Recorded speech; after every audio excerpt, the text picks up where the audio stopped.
Okey, disebabkan aku rasa filem ni agak meleret-leret dia punya plot cerita dan ada parts yang terasa bosan. So video review ni pun maybe agak meleret-leret jugalah dan mungkin akan terasa bosan juga. Okey, dia sama vibe lah dengan filem tu.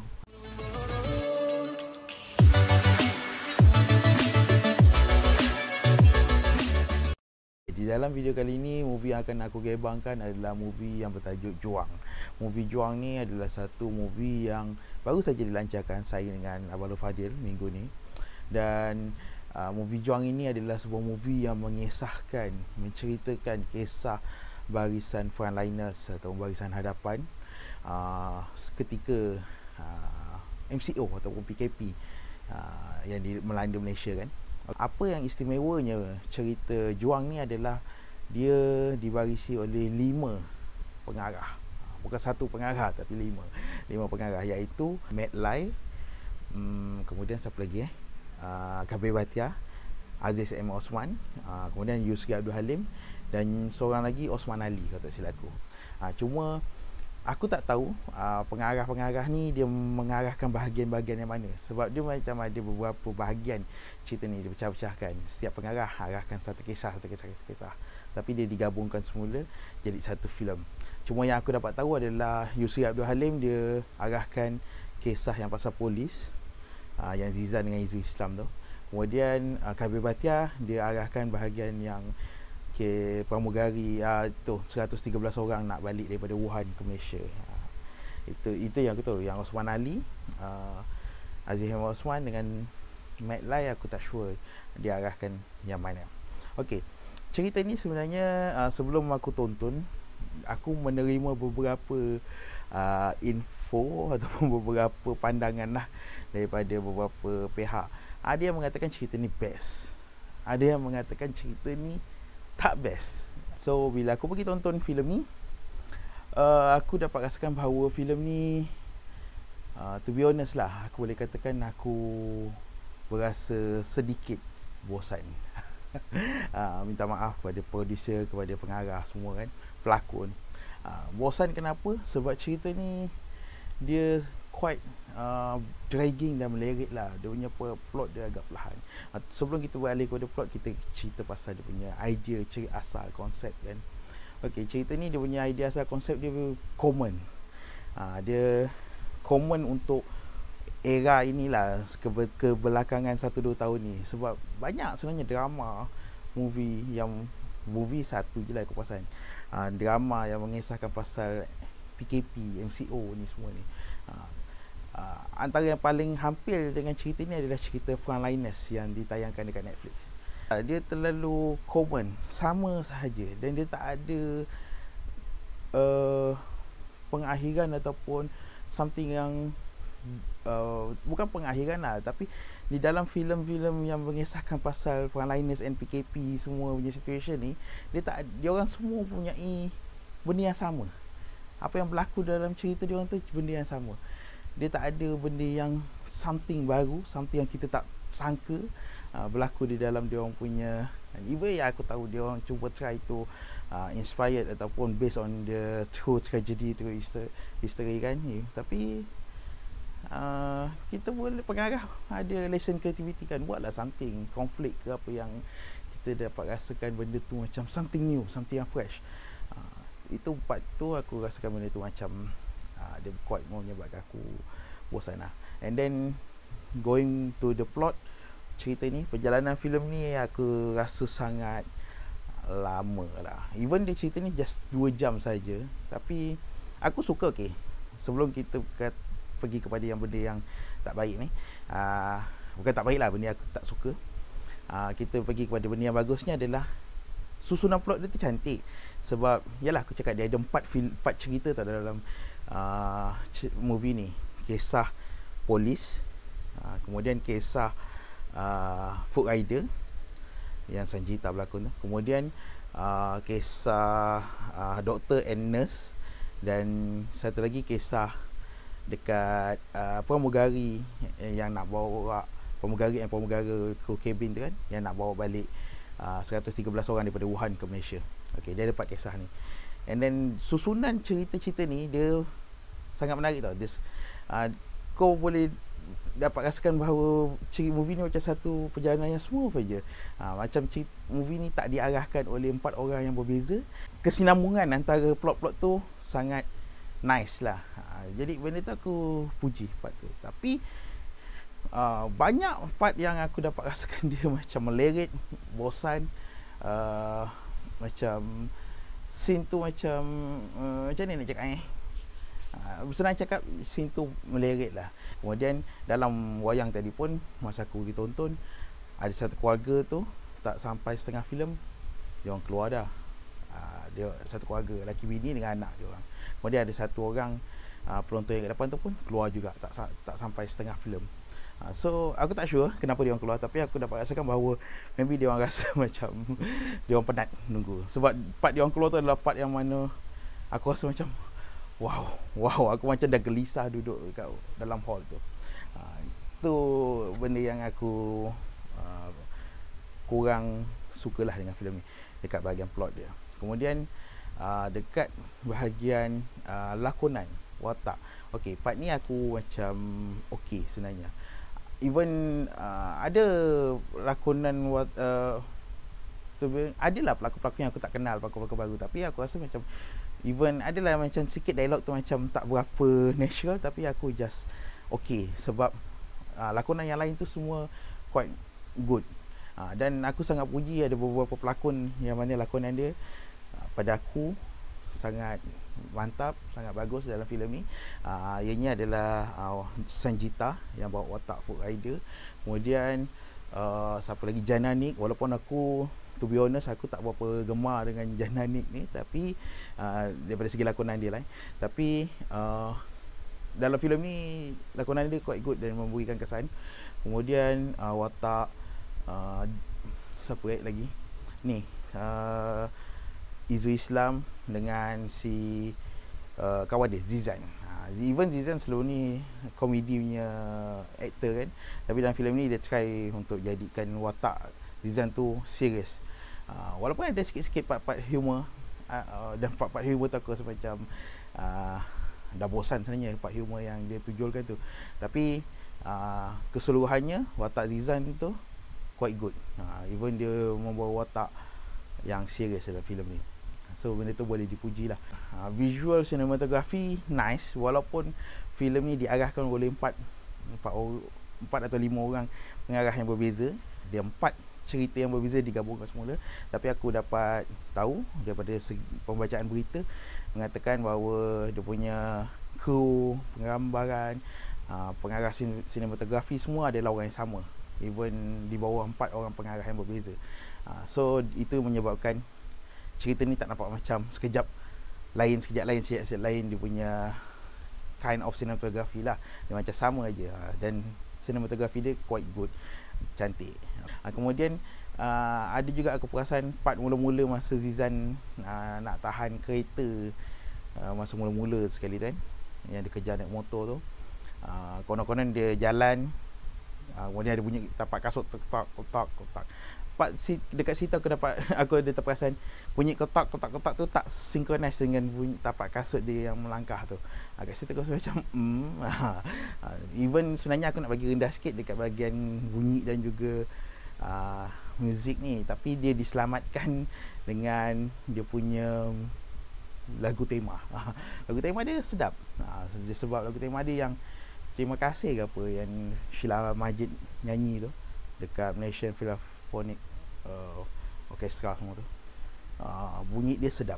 Ada sikit-sikit unsur-unsur humor dalam filem ni, yang tak keterlaluan sikit lah. Dan ada juga unsur yang menyedihkan lah. Part ni memang banyak lah sebenarnya. Aku akui lah, memang ada parts yang aku rasa macam aku memang nak nangis, sampai mata aku bergenang, merah, aku tahan je. Parts macam masa si siapa ni, ada satu watak pasangan laki bini dekat pusat kuarantin tu kan, yang dilakukan oleh isteri dia, Dian Piramli. Part tu aku rasa macam sedih. Kemudian part Izu Islam kemalangan, itu pun part tu aku rasa macam menyentuh hati lah. So maka keseluruhan untuk filem Juang ini adalah sebanyak 3.5/5 ataupun daripada segi persentasenya adalah sebanyak 70%. Movie ni dapat grade B. Okay, to be honest, memang aku nak bagi filem ni B lah, dalam lingkungan B. Tapi sebenarnya aku nak bagi rendah lagi daripada 70. Tapi bila aku fikir balik, sebab production value untuk filem ni dia kelihatan macam mahal. Dia macam cerita punya, dia punya konsep ataupun idea cerita tu nampak macam biasa. Sebenarnya dia macam level-level untuk drama TV ataupun telemovie sajalah. Tapi sebabkan production value dia tu nampak cantik, nampak mahal, so aku bagi dia 70 lah. 70 is quite good lah, adil. Tak tinggi sangat dan tak rendah sangat. Aku kena streskan kat sini bahawa ini sememangnya pandangan peribadi aku saja. Banyak manusia, banyak taste, masing-masing ada taste ataupun cita rasa yang berbeza. Oh ya, kenapa aku rasa macam cerita ni bosan? Mungkin sebab dia punya climax dalam filem ni. Aku tak dapat rasakan climax yang betul-betul climax dalam filem ni. Dia setiap cerita tu ada climax dia masing-masing. Tapi climax dia taklah climax sangat. Dia macam climax yang macam sikit-sikit aja. Climax sebegitu tak capai taraf untuk jadi climax di dalam sebuah filem pada akulah. Climax yang itu je. So disebabkan benda tu, aku dapat rasakan macam cerita ni macam dah lah starting dia tu sangat meleret kemudian climax dia pun gitu je, sikit je bukitnya tu. So menyebabkan aku rasa macam hamba sikit lah dengan filem ni.